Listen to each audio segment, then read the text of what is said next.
Hello everyone, welcome to my YouTube channel special academy. तो कैसे हैं आप सब? आई होप आप सब बढ़िया होंगे। तो देखिए, आज के जो हमारे क्वेश्चन हैं वो रहेंगे इतिहास से संबंधित।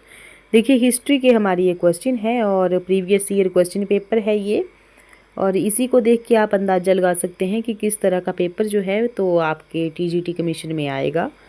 तो चलिए शुरू करते हैं हमारे क्वेश्चन। और जिन्होंने भी वीडियो को लाइक नहीं किया है, वीडियो को लाइक ज़रूर करें और चैनल को सब्सक्राइब जरूर करें। तो 57 क्वेश्चन है हमारे पास। सबसे पुराना वेद कौन सा है? तो ऑप्शन देखिए दिए गए हैं, ऋग्वेद, सामवेद, यजुर्वेद या फिर अथर्ववेद। तो सबसे पुराना जो वेद है वो आएगा ऑप्शन नंबर ए, ऋग्वेद। यहाँ पर सही आंसर आ जाएगा। देखिए, ऋग्वेद के बारे में बहुत सारे क्वेश्चन बनते हैं, जैसे कि ऋग्वेद को ऋचाओं का ज्ञान भी कहा जाता है और हिंदू धर्म का ये सबसे प्राचीन ग्रंथ है। और इसमें जो है तो 1028 जो है तो सूक्त हैं और 10 इसमें मंडल हैं और 10,462 जो हैं तो इसमें रचनाएं हैं।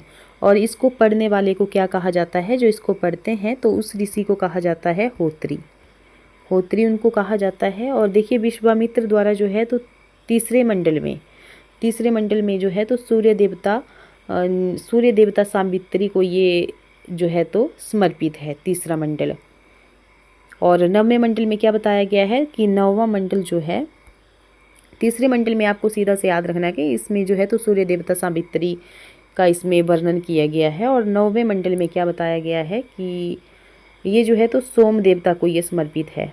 सोम देवता को जो है तो समर्पित है ऋग्वेद का 9वां मंडल। 8वें मंडल में क्या बताया गया है कि जो हस्तलिखित रचनाएं होती हैं उनको क्या कहा जाता है? खील कहा जाता है। उनको क्या कहा जाता है? तो खील कहा जाता है। और 10वें मंडल में क्या बताया गया है कि ये इसमें जो है तो पुरुष सूक्त का वर्णन किया गया है 10वें मंडल में। और जिसके अनुसार जो है तो 4 हमारे वर्ण हैं, जैसे कि आपको पता है कि ब्राह्मण, क्षत्रिय, वैश्य और शूद्र।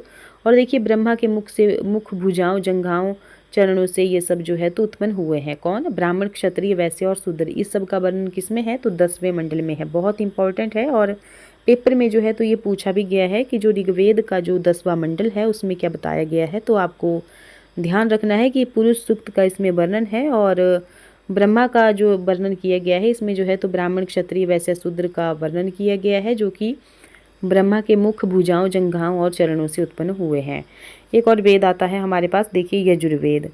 तो यजुर्वेद में क्या है कि इसमें जो है तो यज्ञों के नियमों और विधि विधानों का इसमें देखिए संतुलन बताया गया है और बलिदान विधि का इसमें वर्णन है। और इसको पढ़ने वाले को क्या कहा जाता है? तो इसको पढ़ने वाले को कहा जाता है अथर्वयु। और गद्य और पद्य, ये जो यजुर्वेद है ये गद्य और पद्य दोनों में है। इसके बाद आता है हमारे पास सामवेद। तो सामवेद को जो है तो भारतीय संगीत का जनक भी कहा जाता है, ये बात आपको ध्यान में रखनी है। और इसका शाब्दिक अर्थ है गान। देखिए, यज्ञों के अवसरों पर जो है तो गाए जाने वाले मंत्रों का संकलन है सामवेद में। और इसके पाठकर्ता को क्या कहा जाता है? तो उदात्री। इसके पाठकर्ता को कहा जाता है उदात्री। और इसका जो संकलन है वो ऋग्वेद पर आधारित है। इसमें 1810 जो हैं तो सूक्त हैं जो कि ऋग्वेद से लिए गए हैं। और लास्ट आता है हमारे पास सबसे नया वेद भी इसको कहा जाता है अथर्ववेद को।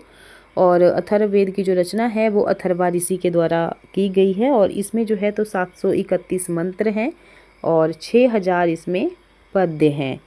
और अथर्ववेद कन्याओं के जन्म की निंदा करता है। ऐतिहासिक दृष्टि से देखा जाए तो अथर्ववेद का महत्व इस बात में है कि इसमें जो है तो सामान्य मनुष्यों के विचारों तथा अंधविश्वासों का भी वर्णन इसमें मिलता है। किसमें? तो अथर्ववेद में। देखिए, अथर्ववेद में परीक्षित को कुरुओं का राजा कहा गया है। किसको कहा गया है? तो परीक्षित को जो है तो कुरुओं का राजा कहा गया है अथर्ववेद में। और देखिए, कुरु जो है तो देश की समृद्धि का अच्छा चित्रण मिलता है। इसमें क्या है कि कुरुओं को देश की समृद्धि का अच्छा इसमें चित्रण मिलता है। और इसमें जो है तो सभा और समिति को प्रजापति की 2 पुत्रियां भी कहा गया है। देखिए, जैसे ऋग्वेद है हमारे पास, जैसे वेद है हमारे पास और उनके ग्रंथ, जैसे एक साइड आ गया हमारा ऋग्वेद। तो ऋग्वेद का जो ग्रंथ है वो क्या आएगा? तो वो आएगा ऐत्रेय या कौशिकी। उसी तरह से यजुर्वेद का जो ग्रंथ है वो आता है तैत्तिरीय या शतपथ। फिर सामवेद आता है, तो सामवेद का जो ग्रंथ है वो कौन सा है, तो उसका जो ब्राह्मण ग्रंथ आएगा वो आएगा पंचविश। और लास्ट आता है हमारे पास अथर्ववेद, तो अथर्ववेद का जो ब्राह्मण ग्रंथ है वो क्या है, गौपथ। ये आपको ध्यान रखना है कि कौन कौन से ग्रंथ हैं यहाँ पर। तो ऋग्वेद का बताया मैंने आपको, ऐत्रेय या कौशितकी। यजुर्वेद का है तैत्तिरीय या शतपथ। सामवेद का है पंचविश और अथर्ववेद का है गोपथ। और इन ब्राह्मण ग्रंथों से हमें जो है तो परीक्षित के बाद और बिंबिसार के पूर्व की घटनाओं का पता लगता है। तो नेक्स्ट क्वेश्चन है हमारे पास, बौद्ध और जैन दोनों ने इस पर जोर दिया। तो देखिए बौद्ध और जैन दोनों ने किस चीज़ पर जोर दिया है, तो ऑप्शन दिए गए हैं भगवान की पूजा पर, अहिंसा पर, आत्मदमन पर, या फिर इनमें से कोई नहीं। तो बौद्ध और जैन दोनों ने किस पर जोर दिया है, तो ऑप्शन यहाँ पर बी सही हो जाएगा, अहिंसा पर उन्होंने जोर दिया है। तो देखिए बौद्ध और जैन जो हैं तो दोनों ही भारत में छठी ईसा पूर्व जो है तो उभरे थे। कौन सी शताब्दी में, तो छठी ईसा पूर्व में ये उभरे थे और इसमें कई समानताएं पाई जाती हैं। दोनों धर्मों ने वेदों और ब्राह्मणवाद का देखिए विरोध किया है। हमें ध्यान रखना है इस बात को कि दोनों धर्मों ने क्या किया है, वेदों और ब्राह्मणवादों का, वेद जो है और ब्राह्मणवाद, इसका जो है तो बौद्धों और जैनों ने दोनों ने विरोध किया है। अहिंसा और कर्म के सिद्धांत पर इन्होंने विश्वास किया है और पुनर्जन्म जो होता है और मोक्ष की अवधारणा को इन्होंने साझा किया है। ये जो है तो इनकी समानताएं हैं। बढ़ते हैं हम नेक्स्ट क्वेश्चन की तरफ। 59 क्वेश्चन है हमारे पास, सिंधु घाटी सभ्यता की खोज हुई थी। तो देखिए सिंधु घाटी सभ्यता की खोज कब हुई थी, तो ऑप्शन देखिए दिए गए हैं यहाँ पर और इसका सही आंसर आएगा 1922 में। तो देखिए जो सिंधु घाटी सभ्यता है इसकी खोज 1920 के दशक में हुई थी, क्योंकि यहाँ पर क्या दिया गया है, सिंधु घाटी सभ्यता। अब सिंधु घाटी सभ्यता में तो बहुत सारी सभ्यताएं आएंगी, तो उसके हिसाब से अगर देखा जाए तो इसकी जो खोज है वो 1920 के दशक में हुई है। भारतीय पुरातत्व सर्वेक्षण द्वारा की गई है। सबसे पहले 1921 में, सबसे पहले 1921 में किस खोज की गई थी, तो हड़प्पा की खोज की गई थी और दयाराम साहनी के द्वारा। देखिए 1920 के दशक के बाद ही जो है तो सारी की सारी सभ्यताएं खोजी गई हैं। जैसे हड़प्पा आ गई 1921 में, दयाराम साहनी के द्वारा इसको खोजा गया। उसके बाद मोहनजोदड़ो आया 1922 में। मोहनजोदड़ो 1922 में किसके द्वारा खोजी गई, तो राखालदास बनर्जी के द्वारा। अभी आपको पता होगा कि हड़प्पा जो है तो किस नदी के किनारे है। आपसे ये क्वेश्चन पूछ रही हूँ आपसे, आप कमेंट बॉक्स में ज़रूर बताइएगा कि जो हड़प्पा सभ्यता है वो किस नदी के किनारे बसी हुई थी। और मोहनजोदड़ो जो है तो किस नदी के किनारे बसी हुई थी। वैसे देखिए बहुत सारे क्वेश्चन बनते हैं, कालीबंगा भी बनता है। मैं तो आपको बता रही हूँ अभी कि कालीबंगा की खोज जो है तो 1953 में की गई थी। आप नदियों के बारे में बताइएगा, नदियों के बारे में अगर नहीं आता है तो आप गूगल सर्च कीजिए। इससे क्या होगा कि आपकी भी सोचने की क्षमता बहुत ज़्यादा बढ़ेगी और ज़्यादा टाइम तक आपको याद रहेगा। ज़्यादा टाइम तक तो नहीं, लेकिन कमीशन के पेपर तक याद रहे वही हमारे लिए काफ़ी है। और वैसे याद रखना बहुत ज़रूरी है। देखिए कालीबंगा जो है तो 1953 में इसको खोजा गया था। किसके द्वारा, तो अमलानंद घोष के द्वारा। उसी तरह से लोथल को खोजा गया 1954 में SR राव के द्वारा। फिर धौलावीरा को खोजा गया JP जोशी के द्वारा। राखीगढ़ी को खोजा गया सूरजभान जी के द्वारा। तो इस तरह से जो है तो सिंधु घाटी सभ्यता की खोज हुई थी। और अगर आपको ज़्यादा एक्स्ट्रा जानकारी हो तो आप कमेंट बॉक्स में ज़रूर बता सकते हैं। तो बढ़ते हैं नेक्स्ट क्वेश्चन की तरफ। नेक्स्ट है हमारे पास, मगध राजशाही के छठी शताब्दी के पहले राजा कौन थे। तो मगध राजशाही के छठी शताब्दी के पहले राजा कौन थे, तो ऑप्शन देखिए दिए गए हैं, बिंबिसार, प्रसेनजीत, अजातशत्रु या फिर चंद्रगुप्त मौर्य। देखिए यहाँ पर अगर इसके हिसाब से देखा जाए जो ऑप्शन दिए गए हैं तो उसके हिसाब से तो बिंबिसार यहाँ पर बिल्कुल सही जो ऑप्शन है वो सही हमारा आंसर आ जाएगा, बिंबिसार। लेकिन मगध पर शासन करने वाला पहला वंश कौन सा था, तो पहला वंश कौन सा था, तो और या पहला राजा कौन था, तो बृहद्रथ था। मगध पर शासन करने वाला पहला राजा। इसके बाद जो है तो हर्यंक वंश के संस्थापक बिंबिसार मगध की गद्दी पर बैठा था। ये मगध की गद्दी पर बृहद्रथ के बाद बैठे थे। और कब बैठे थे? तो देखिए ये बैठे थे 544 ईसा पूर्व में बैठे थे। बौद्ध ग्रंथों के अनुसार बैठे थे, ये बौद्ध ग्रंथों के अनुसार। ये प्रथम भारतीय राजा थे जिसने प्रशासनिक व्यवस्था पर बल दिया था। किसने दिया था? तो बिंबिसार के बारे में अब हम बात कर रहे हैं। तो बिंबिसार ने क्या किया था कि प्रशासनिक व्यवस्था पर इन्होंने बल दिया था।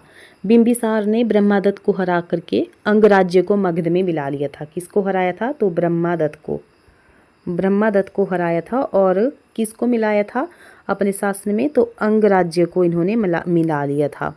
और इसके बाद बिंबिसार ने राजगृह का निर्माण कर उसे जो है तो अपनी राजधानी बनाया। तो उसी तरह से सीधा सा क्वेश्चन बनता है कि जो बिंबिसार है इसने किसको अपनी राजधानी बनाया था? तो राजगृह को अपनी राजधानी जो है तो बनाया था। फिर जो है तो देखिए बिंबिसार ने मगध पर करीब कितने वर्षों तक शासन किया था? तो इस तरह के क्वेश्चन बनते हैं। तो 52 वर्षों तक इन्होंने शासन किया था। और बिंबिसार ने जो है तो महात्मा बुद्ध की सेवा में राजवैद्य जीवक को भेजा था। ये भी क्वेश्चन बनता है। इसके बाद क्या हुआ कि बिंबिसार की हत्या उसी के पुत्र अजातशत्रु ने की थी। तो इसका सीधा सा मतलब निकलता है कि बिंबिसार के बाद कौन जो है तो गद्दी पर बैठा? तो अजातशत्रु। कैसे बैठा? अपने पिता की हत्या करके वो बैठा। कब बैठा? तो 493 ईसा पूर्व में बैठा था मगध की गद्दी पर। और इसका उपनाम क्या था? तो उपनाम था इनका कुणिक। अगर इस तरह से क्वेश्चन आएगा कि नाम क्या था इनका, तो उपनाम था इनका कुणिक।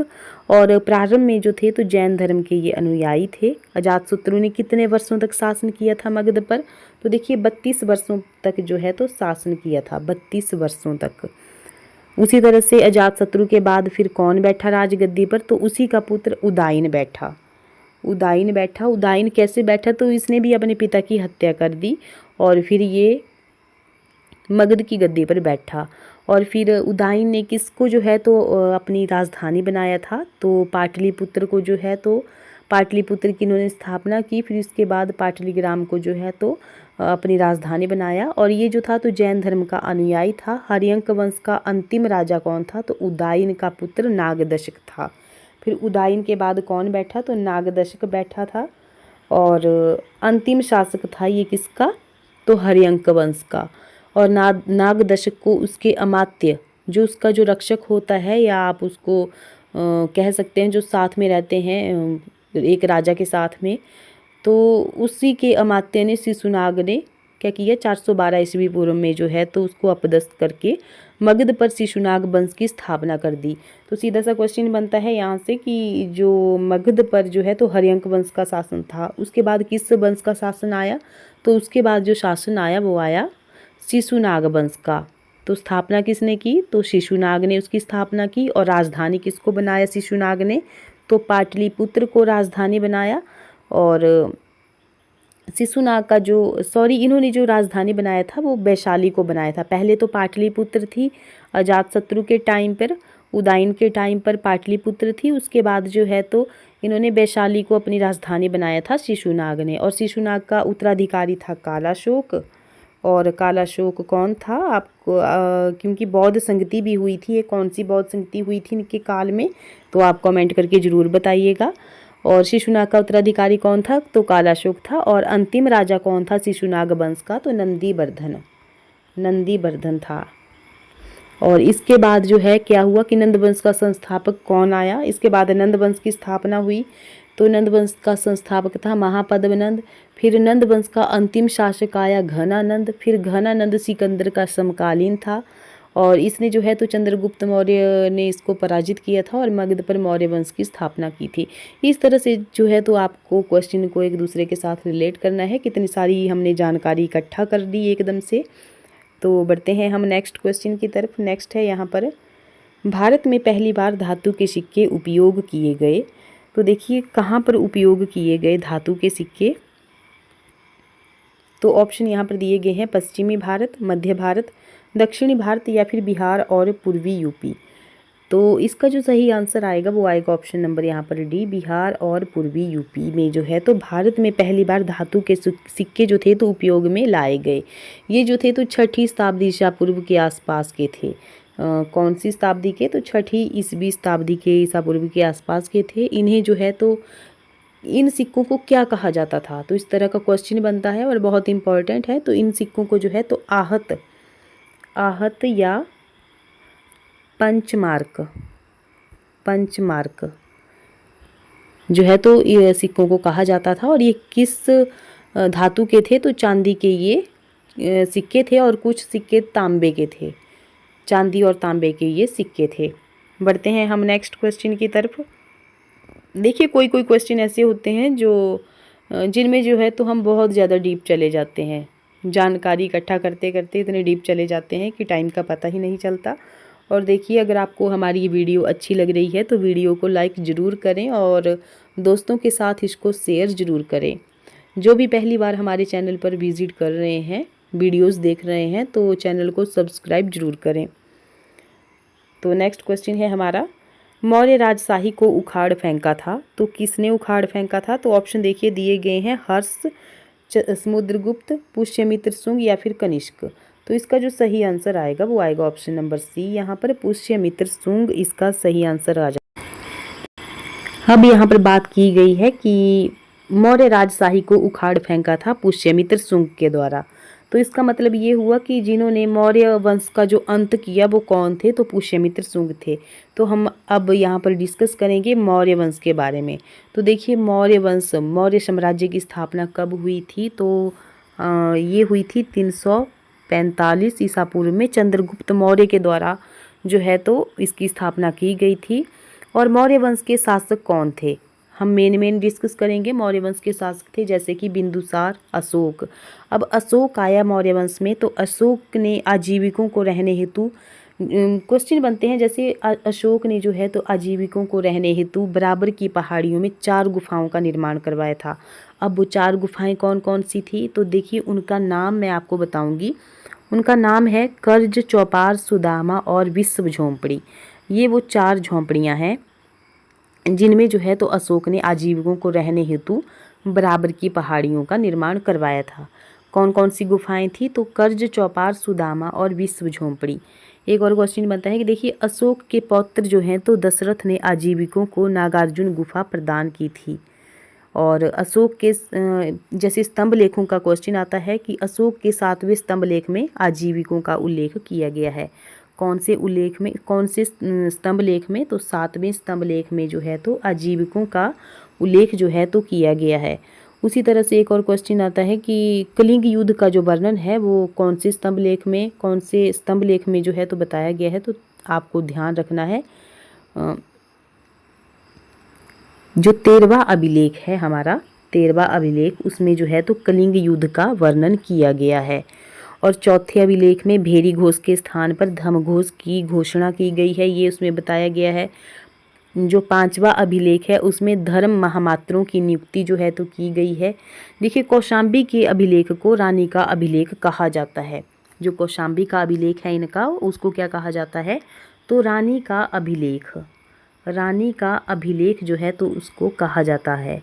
अच्छा एक और क्वेश्चन बनता है, जो अशोक की पत्नी है, अशोक की पत्नी का नाम क्या था? तो देखिए अशोक की पत्नी का नाम था करुवाकी, करुवाकी अशोक की पत्नी का नाम था। देखिए अशोक का जो 7वां अभिलेख है ये सबसे लंबा है, क्योंकि क्वेश्चन भी बनता है कि जो सबसे लंबा अभिलेख है अशोक का वो कौन सा है? तो 7वां अभिलेख है, सबसे लंबा अभिलेख है। और इसमें कौन सा वर्णन किया गया है? तो आजीविकों का उसमें वर्णन किया गया है। और सबसे छोटा अभिलेख कौन सा है? तो रूमीदेई का अभिलेख। ध्यान रखना है, सबसे छोटा अभिलेख कौन है? रूमीदेई का अभिलेख। और सबसे लंबा जो अभिलेख है वो है 7वां अभिलेख। इसमें किसका वर्णन है? तो आजीविकों का इसमें वर्णन है। और देखिए मौर्य शासन जो है तो 137 वर्षों तक रहा। कितने वर्षों तक?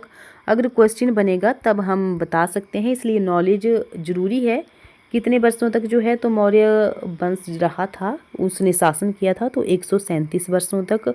और मौर्य वंश का अंतिम राजा कौन था, तो बृहद्रथ था। इसकी हत्या उसी के सेनापति पुष्यमित्र शुंग ने की थी। हम यहीं पर पहुंच गए, देखिए घूम फिर के। तो किसने की थी, पुष्यमित्र शुंग ने जो है तो बृहद्रथ की हत्या की थी। और पुष्यमित्र शुंग ने 185 ईस्वी पूर्व में उसकी हत्या की थी और मगध पर शुंग वंश की नींव डाली थी। देखिए पुष्यमित्र शुंग ने शुंग वंश की नींव डाली। ये किस जाति का था, तो ब्राह्मण जाति का था। और शुंग शासकों ने अपनी राजधानी किसको बनाया था, तो शुंग शासकों ने अपनी राजधानी जो था तो विदिशा, ये आपको ध्यान रखना है नाम, विदिशा को इन्होंने अपनी राजधानी बनाया था। बढ़ते हैं हम नेक्स्ट क्वेश्चन की तरफ। देखिए नेक्स्ट है 63 क्वेश्चन है हमारे पास कि सूफी संप्रदाय किस धर्म में बढ़ा। देखिए सूफी संप्रदाय किस धर्म में बढ़ा, तो ऑप्शन देखिए दिए गए हैं, हिंदू, इस्लाम, सिख या फिर जैन। तो सूफी संप्रदाय जो है तो इस्लाम में बढ़ा। ऑप्शन यहाँ पर कौन सा सही हो जाएगा, बी यहाँ पर सही हो जाएगा। इस्लाम में जो है तो सूफी संप्रदाय इस्लाम धर्म का हिस्सा है ये। भारत में सूफीवाद की जो शुरुआत है वो कौन सी शताब्दी में मानी जाती है, तो पहली या दूसरी शताब्दी के दौरान इसकी शुरुआत मानी जाती है सूफीवाद की। और भारत में जो इसके संस्थापक हैं वो कौन है, तो ख्वाजा मुइनुद्दीन चिश्ती हैं। ख्वाजा मुइनुद्दीन चिश्ती जो हैं तो भारत में इसके संस्थापक हैं। और वैसे इसके संस्थापक, मेन जो संस्थापक हैं सूफी के वो कौन हैं, तो हसन अल बसरी, ये आपको ध्यान रखना है नाम। ये जो है तो सूफी धर्म के जो हैं तो संस्थापक हैं। और भारत में कौन है, तो भारत में कौन है, ये आएंगे ख्वाजा मुइनुद्दीन चिश्ती। और सूफी साधना के कितने संप्रदाय हैं, तो देखिए 4 इसके संप्रदाय हैं। तो कौन कौन से हैं, तो एक तो आ गया चिश्ती, सोहरावर्दी, कादरी और नक्शबंदी। ये जो है तो 4 संप्रदाय हैं। और सूफी शब्द की जो उत्पत्ति है वो किस भाषा से हुई है, तो अरबी भाषा के सूफ शब्द से हुई है, जिसका अर्थ है ऊन। नेक्स्ट क्वेश्चन है हमारे पास, काकतीय राजशाही की राजधानी क्या थी। तो ऑप्शन दिए गए हैं, मदुरै, हम्पी, द्वार समुद्रम या फिर वारंगल। तो काकतीय राजशाही की जो राजधानी है वो है वारंगल। ऑप्शन यहाँ पर जो है तो डी सही हो जाएगा, वारंगल। देखिए काकतीय राजवंश का जो संस्थापक है वो बेत राजा प्रथम है, और जिसे जो है तो पोल प्रथम के नाम से भी जाना जाता है। और इन्होंने लगभग 1083 ईस्वी में इस राजवंश की स्थापना की थी। और दक्कन क्षेत्र के काकतीय शासन की नींव रखी थी। पहले राजधानी इनकी हनुमान कोंडा थी। बाद में जो है तो दक्कन क्षेत्र के काकतीय, बाद में जो है तो इन्होंने ओरुगल्लू, जिसको जो है तो वारंगल का नाम भी दिया गया है। और इसके महत्वपूर्ण शासक थे जैसे कि रुद्रदेव महादेवा, फिर गणपति देव प्रथम और रुद्रमा देवी, ये जो थे तो इनके प्रमुख शासक थे। तो इस तरह से हमने ध्यान रखना है क्वेश्चन का। नेक्स्ट है, जब अकबर जवान थे तब उसके संरक्षक कौन थे। जब अकबर जवान थे तब उनके संरक्षक कौन थे, तो ऑप्शन दिए गए हैं, बैरम खान, अबुल फजल, फैजी या फिर हेमू। तो ऑप्शन जो है तो ए सही हो जाएगा, बैरम खान इसका सही आंसर आ जाएगा। जब अकबर जवान थे तब उनके संरक्षक थे बैरम खान। अब बात यहाँ पर किसकी आई है, तो अकबर की आई है। तो अकबर का जन्म कब हुआ था, तो 15 अक्टूबर 1542 में। और राज्याभिषेक इनका कब हुआ था, तो 14 फरवरी 1556 को इनका राज्याभिषेक हुआ था। और जो बैरम खान थे उन्होंने 1556 से 1560 तक अकबर के ये संरक्षक रहे थे।